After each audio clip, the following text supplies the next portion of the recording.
The season started very bright, but very soon after, things went dark.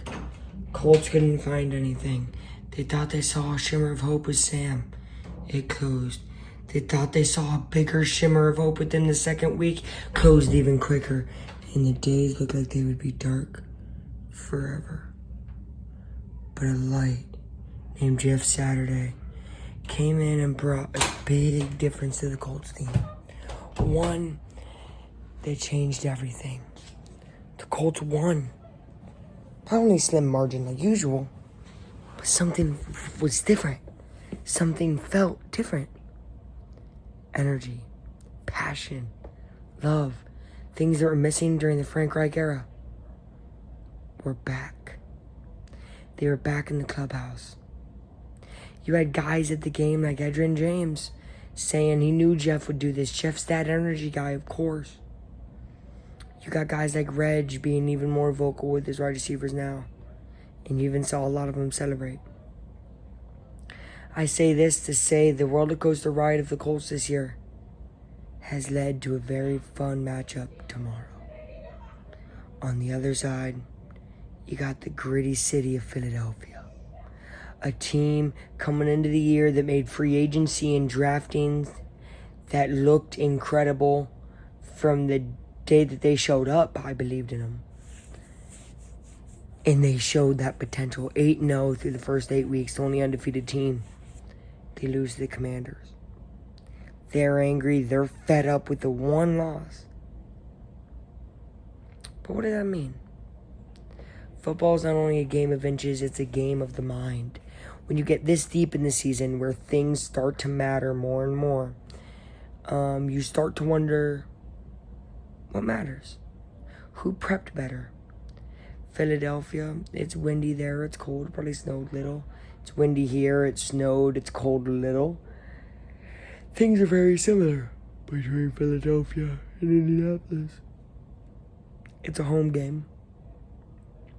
And I'm saying all this to say this. I think the Colts win. But that's not the video in 2.5 minutes. Let's get to why. Let's get to why I genuinely think this. Now, I said that I was going to make this video right after the Eagles game. After that Eagles game, I was left confused. Because even though the Eagles had lost, are they going to think that was really a loss? There was a missed face mask penalty, missed this thing and that. And really, at the end of the day, it didn't seem like they lost. The Commanders came in angry, convinced that they were better, confidence. They had it all. This Colts team has that all. They let a 37-year-old Matt Ryan get a 39-yard run. The O-line's better. The running game's back. Jonathan Taylor with a good O-line, 149 rushing yards, 177 total yards. That's the Jonathan Taylor we all remember from last year. MVP, JT. MVJT. Most valuable, Jonathan Taylor. But, again, I'm saying all of that to say the run defense of the Eagles is not that great. The run defense of the Colts is very good. Miles Sanders and Jalen Hurts could be shut down. They struggled with Lamar last year a little bit, but with guys like D-Buck who have super long arms and guys like Dio Adangbo who's around the quarterback every single second of every single down, you have to start wondering where where is going to be the part that throws it off the game. Who's going to be the outlier? And then you look at Devontae Smith, A.J. Brown, Michael Pittman, Alec Pierce. When I look at just that, I'm like, uh-oh. Big time they have wide receiver advantage. They even have Dallas Goedert, great tight end. They don't have Jelani Woods, great red zone threat. Mo Alley Cox, great blocker. Or a Paris Campbell. I'm going to talk about that guy. So I used the picture of Paris Campbell for, I think, one of these videos. But that's because, that was the Colts are getting better. Because Paris Campbell is part of the Colts getting better. He's the energy guy. He's finally healthy and he's balling. Watch out for Paris Campbell. He's a loved target for Matt Ryan. So is Pierce. Pittman could have a huge game as well. But he's going to be guarded by Darius Slay. Pierce is going to be guarded by Bradbury. Which means Campbell should get cornerback 3. But he might get cornerback 2. If he does, watch Pierce have a big game. Either way, wide receiver 2 or 3 is going to have a big game.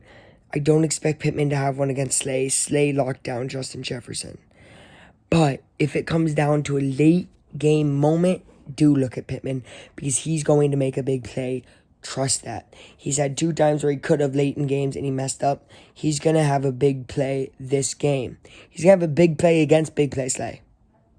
Bold prediction, but I'm saying it. And I'm also saying that the Eagles are going to roar off to a 14-point lead early on in that first quarter. But then, Colts are going to score 7 in the first quarter before it ends, score another 7 before halftime. I think that the Colts lost the toss. They actually got ball first. They don't really move it. It's looking bad. So, then obviously Eagles scored like that. But it's 14-14. After half, Eagles get the ball. 17-14. Colts go down. Can't get nothing going at about the 50-yard line. They have to give it back. Now it's 20-14. Okay? Then I think that the Colts go and get a field goal. All right? Basically, towards the end of the third, start of the fourth, they also get a field goal. About 10 minutes left, it's 20-20. I think this is where that defensive pressure really shows up with Gilmore and these other guys who are clutch. Colts could get the ball back with 6 minutes left and a good run game. They're going to run that clock down. Seem like all they want is a field goal. Get a touchdown. There might be a minute and a half, 2 minutes left.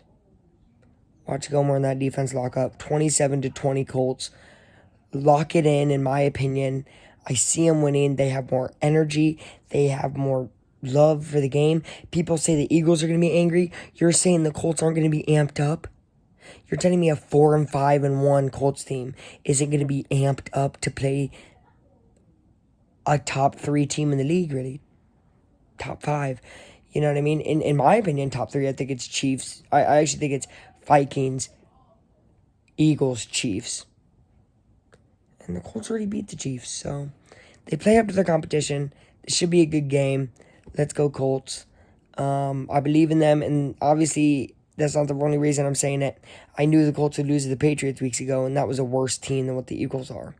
So I think they can do it with heavy reliance on Campbell and Jonathan Taylor and with good offensive line play. If that offensive line breaks down from the very beginning, low-key want to put Sam in. But if the offensive line plays good, Matt Ryan is obviously our option because with a good O-line, he's incredible. That's all I got. All right, thank you.